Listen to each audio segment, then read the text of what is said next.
개발자들이 진료실에 늘 상주하는 게 아니기 때문에 진료 현장에 상주하는 여러분이 직접 개발의 주인공이 되는 게 매우 중요합니다. 결국은 AI가 결과를 책임지지는 않죠. 많은 정보를 함축적으로 이해해서 정확한 진단을 내리는데 도움을 주기 때문에 AI는 조력자라고 생각하는 게 맞을 것 같습니다. 우리가 잘 알아야 인공지능이 어디까지 와 있는지를 알고 인공지능의 위험 등을 정확하게 알아야 무섭지 않죠. 제가 이거 마우스로 그린 고양이입니다. AI한테 이렇게 넣고 바꿔달라고 그러면 바꿔주죠. 대충 그린 그림을 짧은 시간에 그릴 수 있는 능력, 저는 보건의료 인력들한테 가장 필요하다고 생각합니다. 내가 갖고 있는 생각을 컴퓨터에게 잘 전달할 수 있는 능력이 우리에게 가장 요구되는 공통 역량이라고 생각하고,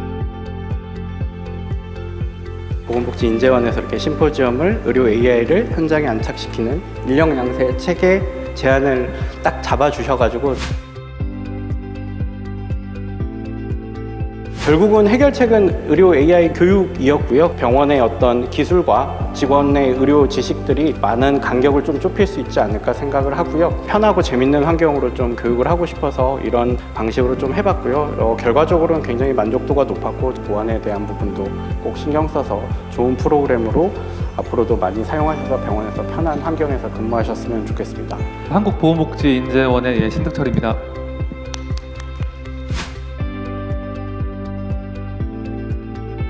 인재원은 의료진이 AI를 이해하고 직접 활용하며 병원 현장에 안전하게 적용할 수 있도록 지원하겠다는 그런 메시지를 전하고 싶습니다. 의료 AI는 설명을 듣는 것보다 직접 써보면서 가능성과 한계를 체감하는 것이 중요합니다. 그래야 의료진이 자기 업무에 맞는 활용 방식을 찾고 안전하게 적용할 수 있습니다. 의료진의 업무 부담을 줄이고 국민이 더 빠르게 정확한 의료 서비스를 체감하는 변화로 이어질 수 있습니다. 기술의 이해를 넘어서 현장 적용의 실무 역량으로 전환될 수 있도록 저희가 준비하고 기획했던 것이 바로 인력 양성 체계입니다.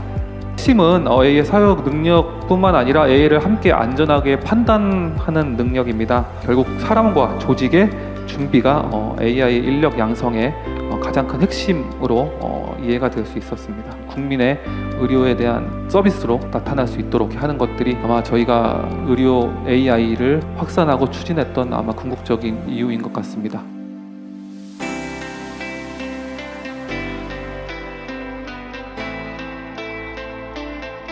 의사들의 세대 교체와 함께 인공지능은 어쩔 수 없이 의사의 조력자로 자리매김할 거라고 저는 확신을 합니다.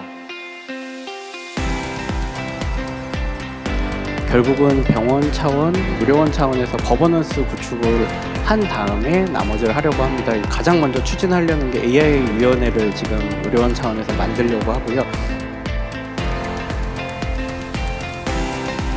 저희가 이제 AI 역량 관련된 인력 양성의 교육들이 중요하고 지속적으로 이제 그 교육들을 계속 하면서 최소한의 기준점은 반드시 유지를 하는 게 필요하다.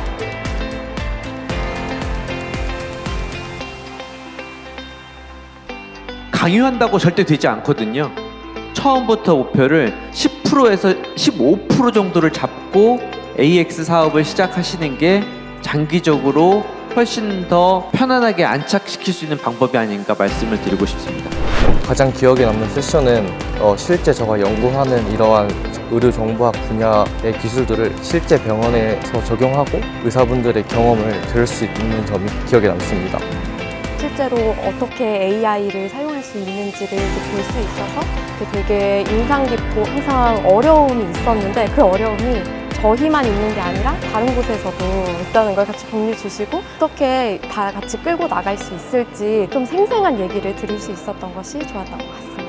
이런 교육 관련된 프로그램들이 좀 자주 있었으면 많은 의료기관들한테 도움이 될 걸로 보여지고 있습니다. 실무 환경에서는 가장 좀 필요한 것 같은 느낌이 들고 그러기 위해서도 저희 병원도 그런 역량을 갖춰야 되겠다라는 생각이 들었습니다.